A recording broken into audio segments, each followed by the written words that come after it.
Uh, Sexual sadism and sexual masochisms are kind of two sides of the same coin.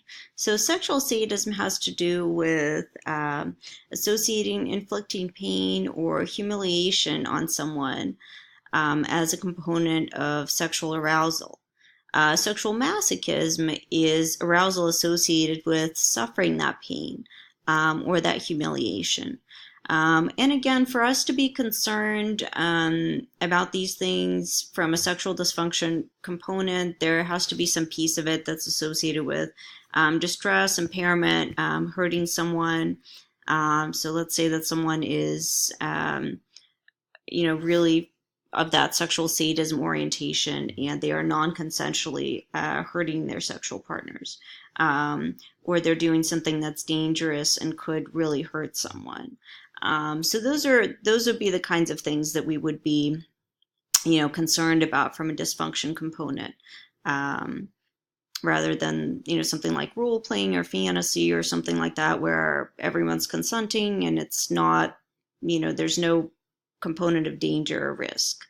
So this is, a dysfunction piece. An associated behavior that you might think about would be rape or sexual assault. And interestingly enough, the most common pattern of arousal is not paraphilic here. So rape is not as much about maybe enacting a sadistic kind of fantasy for most people, but it's more common for it to be something that has to do with something related to antisocial personality disorder, like lacking empathy for someone. So it's like an opportunistic kind of thing for many people, where they see a vulnerable person, maybe someone that they've been able to separate from their friends, or that's had too much to drink or something like that. And they take advantage of the situation because they don't have that empathy for the person. There are some that might also be motivated by vindictiveness or aggression, anger against a specific woman. So they might be motivated by trying to hurt a particular person in this way. There are some rapists that do have that sadism orientation, even though it's not the most common driver behind rape. There are some that have that pattern of arousal. For example, they'll study this by playing audio of consensual encounters or rape. And rapists are actually aroused physiologically by both of those scenarios. Whereas folks who are not rapists only respond to the consensual encounter.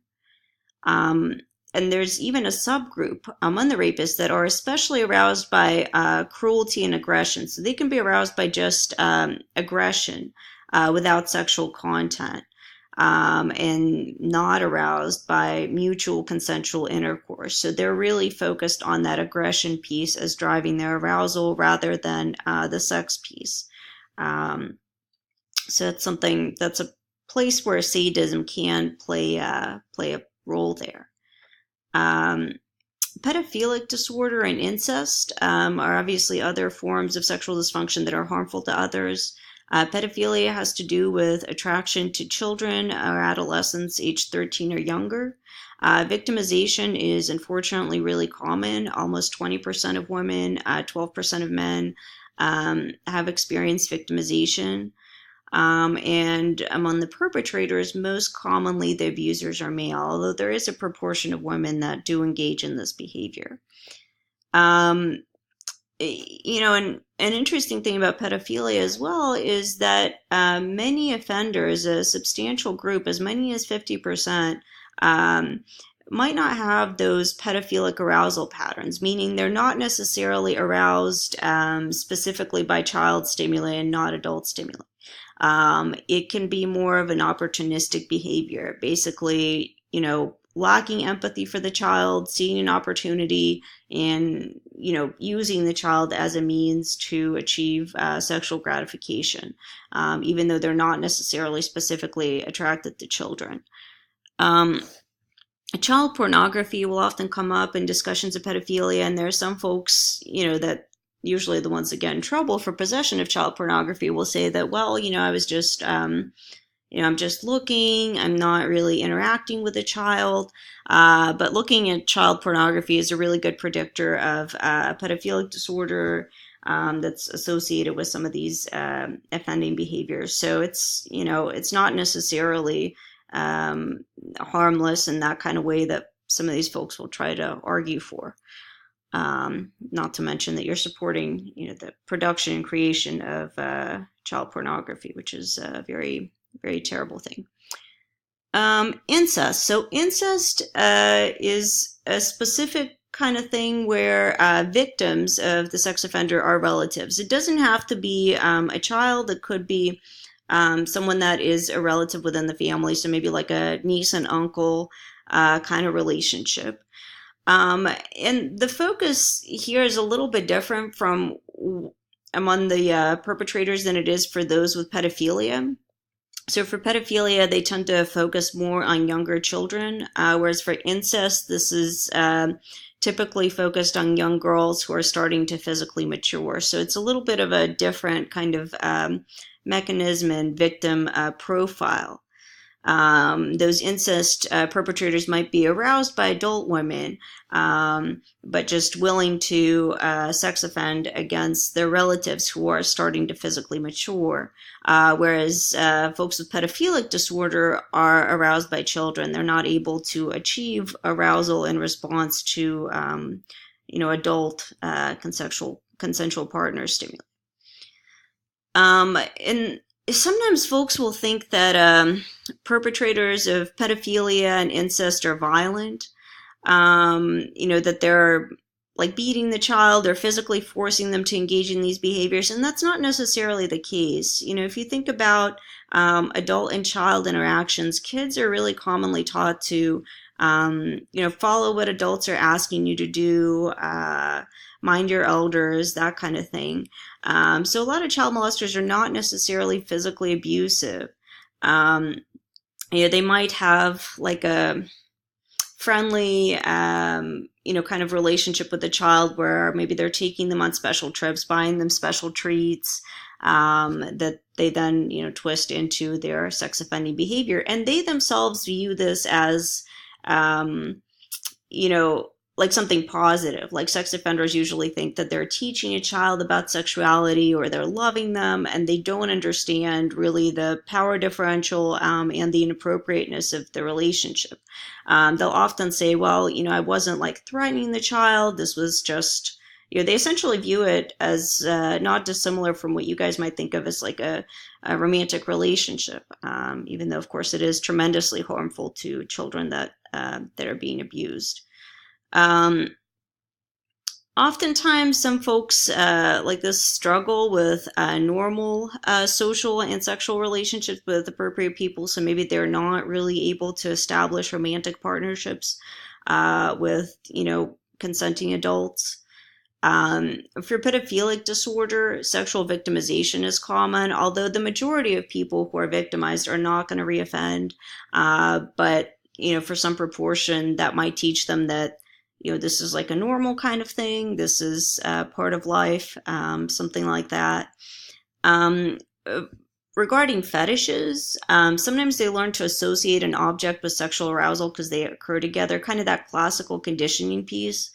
So, if you become sexually aroused in the presence of maybe a shoe or something like that, or there's an image of a foot, you start to associate and pair those two things together. And then if they use that image or object in future sexual fantasies, that link is further reinforced and strengthened. So that's one way that we think some of this might develop. Sandusky, you guys can watch this video. It's a story that some of you might be familiar with. All right, so how do we treat this stuff? Usually psychological treatments are focused on changing patterns of arousal. So one approach to treating this is covert sensitization. The idea is that we are trying to teach these folks to associate the inappropriate behavior with its negative consequences. So folks might, fantasize about whatever inappropriate behavior they're thinking about, whether that's pedophilia or some other kind of sex offending, and then they are to imagine themselves, getting caught. So imagine, your family members finding out, losing your job, all of the negative consequences. And you repeatedly pair those arousing images, that sexual fantasy, with its negative consequences, with the idea being that eventually the person will start to, when they think about offending against a child or engaging in some other inappropriate behavior, they'll think about all those negative consequences because that's been paired repeatedly. And, maybe that will deter some of their offending. There is also something called orgasmic reconditioning. This, again, is based around some of those conditioning behavioral procedures that those principles that we learned about really early on in class. And the idea is, so let's say a person is unable to achieve normal arousal to an appropriate stimulus. So you might have them begin to masturbate to their inappropriate stimulus, whatever that might be. But then you start to substitute, let's say, a consenting adult, as they approach orgasm, so that they will start to associate orgasm with the appropriate image, an adult, a consenting adult, something that is appropriate. And you start to move that appropriate image earlier and earlier on. So with the idea being that eventually that appropriate image will replace the inappropriate thing that they're aroused to, and they'll be able to kind of achieve normal sexual function. This might remind you of classical conditioning kind of paradigm. And relapse prevention is usually a really big component of this. Basically teaching these folks that there are some situations that you probably should avoid if you don't want to struggle. If you're a pedophile and you're asked to babysit a young child or be unsupervised with a group of kids, probably that is a situation that you shouldn't put yourself in. Maybe you're able to refuse when you're asked to do this as a way to take yourself out of that situation. So that's the sort of thing that relapse prevention is used for. Evidence for psychological treatment is kind of mixed. So for legally involved sex offenders, there's a modest reduction in reoffending. For people getting outpatient services, there have been some more successful studies. So, whether this is because these constitute a less severe group, maybe they're more motivated to receive treatment, we don't know. So this kind of approach might be helpful for some folks, although I will not say that we have sex offender treatment completely figured out. So who tends to do worse? Well, one component is people that don't really have a place in society. So if they don't have a steady job history, they don't have social relationships, they don't have things to lose, they're going to be a greater risk for reoffending because they're not going to have as much motivation for avoiding engaging in that behavior. If they have multiple victims, the more you've engaged in the behavior, the tougher it might be to alter it.